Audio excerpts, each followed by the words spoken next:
अस्सलामुअलैकुम। साडे पहले दौर दे विच ना खोतियां दा बड़ा काम हुंदा सी, किरदार हुंदा सी साडी जिंदगी दे विच, साडे पिंड दी जिंदगी दे विच इन्हां खोतियां दा बड़ा काम रहा वा। हुण इत्थे साडे हुण जगह घट हैगी है, वट दे उत्ते इहदे कोल जिथे मर्जी काम लै लो।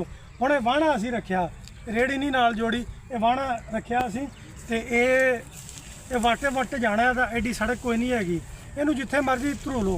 हुण भाई पट्ठे लादा पिया वा, पट्ठे लाद के असीं इहनूं बंध के ये वट्टो वट लैके जाना, इहनूं ये वट्टो वट लिजावांगे। ये इत्थे रेहड़ी का काम नहीं हैगा, इत्थे खोती तक वाहणा ही काम दिंदा। ते हुण असीं तुहानूं सारा कुछ दिखाउने आ। और ये भाई सी पट्ठे लद रहा वा, पट्ठे लदन तो बाद असीं तुहानूं सारा कुछ दसदे आ। ते और भाई सी छेती लद ला यार, चलिए बाल डंगर भुखा हैगा वा। ते अज असीं शादी ते भी जाना वा, इस तो फिर टाइम नाल काम करके ते शादी ते जिम्मा खान जाना। इधर ले आई आ जी रस्सी आ, रस्सी पा के उतो पट्ठे पुट्ठे बन के रस्सी है पड़ बन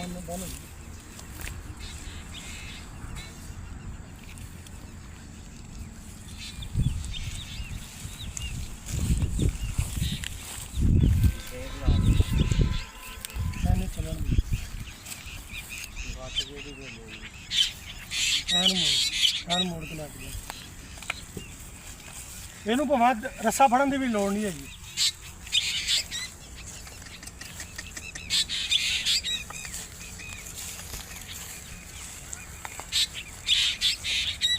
ये बड़े काम दिंदी है। हुण तो खोतियां मुक गई, खोती का नामो निशान नहीं मुक गया, लेकिन मैं कहना कि भी ध्यान रखी, मैं कहना कि भी तुरिया नहीं डाल दो।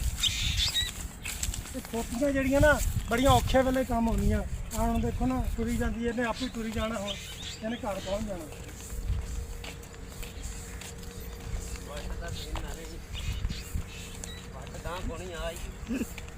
चलो ठीक है जी, ओके ला।